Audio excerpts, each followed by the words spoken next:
Shalom, this is a new Yes from Israel at Hebrew on the Island 2. Today's video is called Hidden Heathen History. Negroes are not African.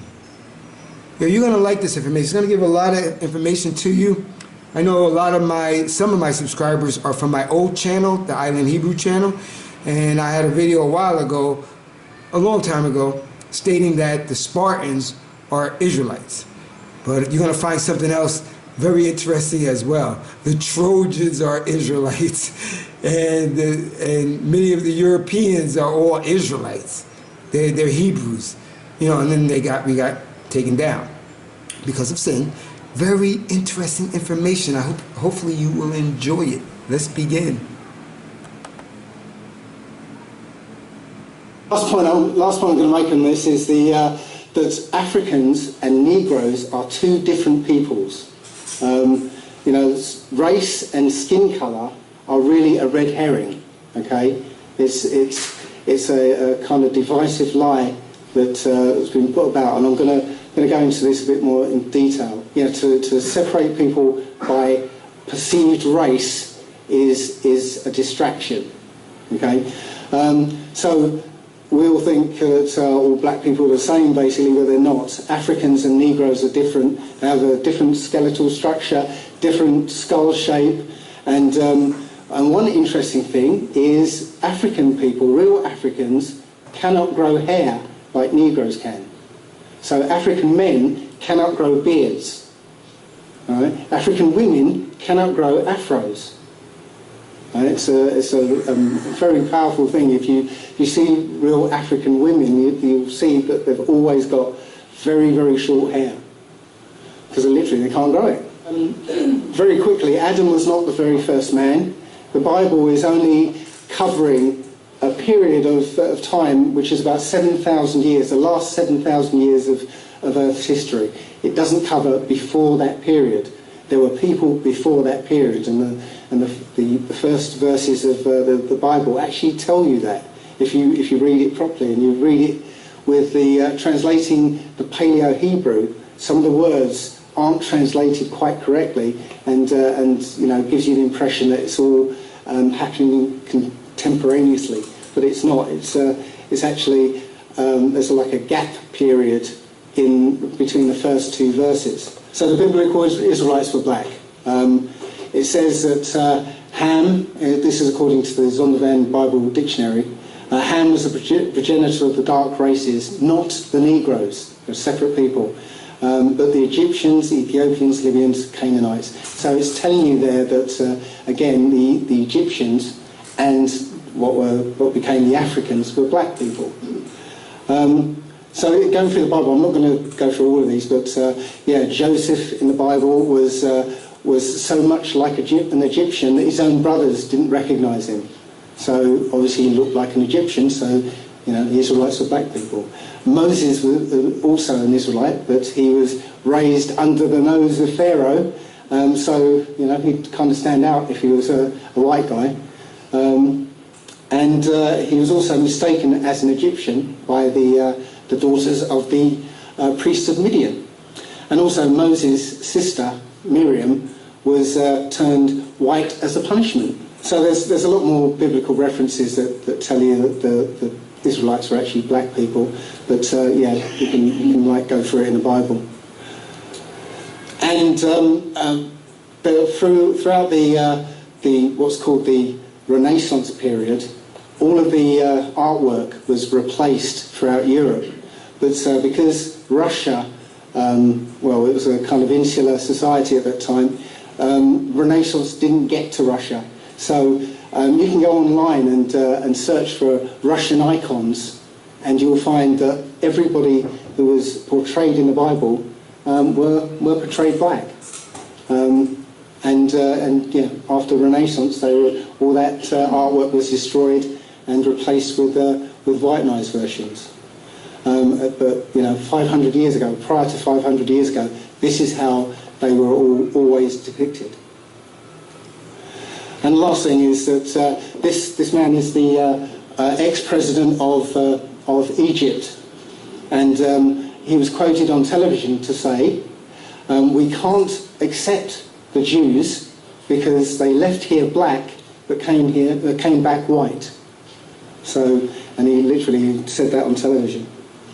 And yeah, he was murdered not long after that. So yeah, in Psalms it tells you that that all the nations were going to come against these people, and they were going to make sure that their name would be forgotten, and they would forget who they are. And that's what's happened. And all these nations are confederate against them. These are all the nations that Esau mixed with. Because Esau felt cheated of his birthright, yeah, the ancestral hatred has remained, yeah, even though he's been spread out across all these different nations. So when the Europeans came to get slaves, not a single African went into slavery. What happened was the slavers came for the Judeans, the Negroes, and it was the Africans who actually sold them into slavery. It was the Arabs and the Africans who sold them into slavery. Right? They didn't sell themselves into slavery. It was the Africans were selling the outsiders, the ones who came in and were actually prospering in the wilderness of their land. So so that dispels that myth that Africans were selling each other into slavery. So, on a similar note, who were the Spartans? In one of the books that were left out of the Bible, the Maccabees, it tells you that the Spartans were brethren of the Jews there, the Judites there. There's a letter to the Lacedaemonians, as they were called, saying, "Look, we're brothers. Let's make a pact. Let's join together." So it tells you right there that the Spartans were actually black people as well. So that film should have had Denzel Washington playing the guy. So yeah. So, and who were the Trojans? Well, this was quite amazing for me because I just happened to be reading the Iliad at one point, and I was researching this. And as I was looking at the genealogy chart in the 1611 Bible, the names started to match up with what I was reading in the Iliad. So one of the sons, or great-great-grandsons of Judah, was a guy called Dada.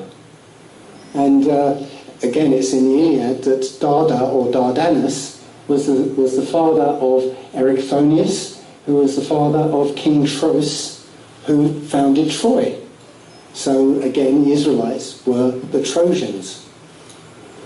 So the Trojans were black too.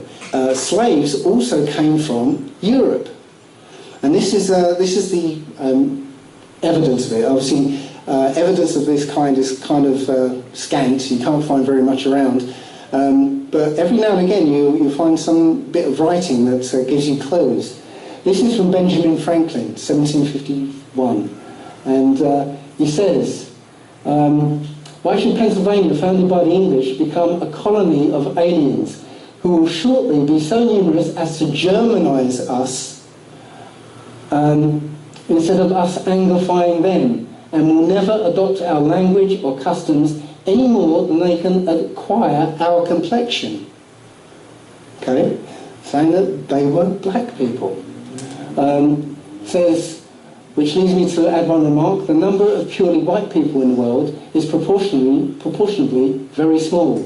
All of Africa is black or tawny, brown. Asia, chiefly tawny. America, exclusive of the newcomers, wholly so.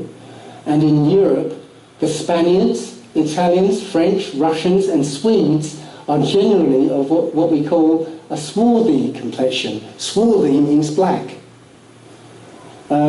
As are the Germans also.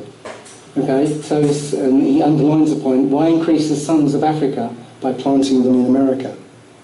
So literally, the Germans and most Europeans at that time, 1751, were black people. Yeah, history has been rewritten.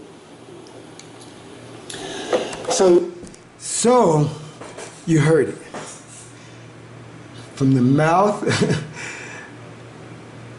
of our enemies' information. They've lied about everything. Hebrew, you are the Spartans, you're the Trojans, you are above all other people on the planet. Start to live within your culture. You have a culture that you can't even put a word on. It's so spectacular. He made us above all people. Hopefully you enjoyed this information. Spread it. This is a new Yes from Israel. Hebrew on Island 2. Till next time, shalom.